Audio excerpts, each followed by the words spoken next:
Alright, hello everyone, and now welcome to Game 2 in this series. So far, we've seen ZiHaiTun play a rather unorthodox Game 1 as we are now looking at an Altar of Elders already in place down.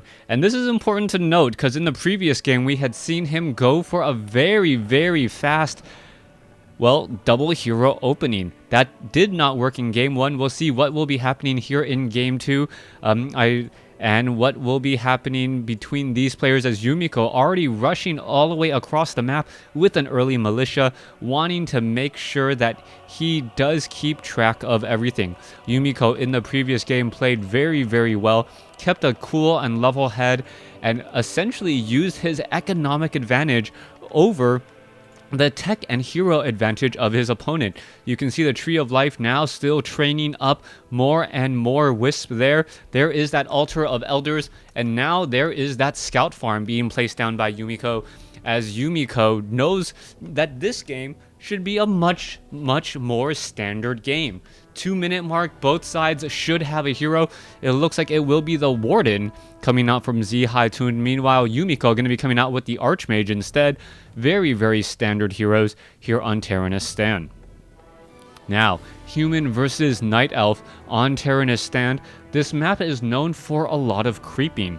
The number of creep camps on the map and the fact that they are all small creep camps means that players can try and just level up their heroes as quickly as possible. The problem though is that the Warden is not generally known as a very strong creeping hero. Even with archers being trained up as well, that Warden is just not going to be able to do enough damage and be able to also keep those Moonwells up and full. You're looking at that Archer. Now that Archer is purposely standing next to that Renegade Wizard in order to get some additional damage. As long as the Lightning Shield does not deal the final killing blow, then everything is fine. Meanwhile, the Ancient of War is going to go ahead and go after these units here as the Warden now sitting at level 1. You can see damage is still being dealt. Wisp now coming back over here as we do see a second Scout Farm coming in. Meanwhile, on the bottom right-hand side of the map, Archmage is using the Militia to a great advantage there, being able to creep out this creep camp extremely efficiently. And once this Archmage gets to level 2 by creeping out one more particular creep, he will have the ability to drop down more Water Elementals due to that Brilliance Aura. That is one of the reasons why the Archmage is such a strong hero in this matchup, as the Warden is continuing to creep up much more quickly. You can see Slippers of Agility has been picked up. You can see that the Ancient of War is just making its way over to the Sasquatch here, and that's exactly what it's trying to do. It is trying to creep out this creep camp here, as the Troll Shadow Priest may end up just trying to heal himself. No, he's not going to heal himself. He's actually going to be healing the Sasquatch, which is a little bit of a problem here, as the Sasquatch needs to fall quickly. The Troll Shadow Priest taking a little bit of damage there. The Warden is still sitting at level 2, and now you can see that the Archmage is coming in with Footmen and Militia to do a very fast rush. This is the problem. ZiHaiTun does not have a second Ancient of War. This is something that all Night Elf players should know how to do. They need to get a second Ancient of War down to increase production.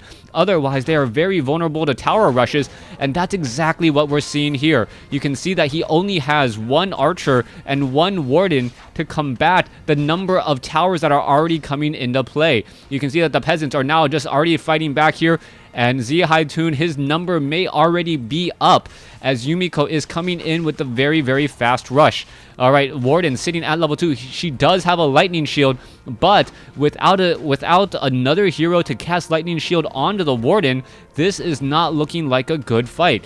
Also in the back here, there's a detonation. The Warden is trying to get some additional experience. We may see another Fan of Knives coming in here in just a moment. No, that Warden is just brilliantly trying to chase after that, as a Lightning Shield now coming across multiple Footmen. There goes the Water Elemental there, and now, beautifully played, the Footman with Lightning Shield is actually damaging the Archer. There goes the Warden at level 2, and this may be the end of a very bad day already.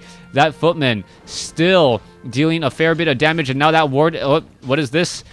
Break Shadow Meld for just a second, and I believe this game is going to be ending before it even really got started for ZiHaiTun. Wisp now making their way over to try and repair, but this is just something that Night Elf players have been learning to deal with, that they have to deal with. They cannot Ancient of War creep that quickly.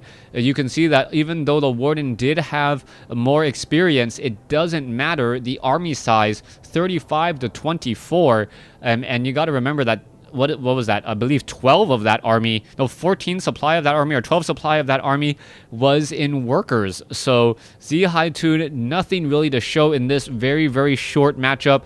I had a good idea of how this game was going to end based upon the length, but I wanted to throw this out there.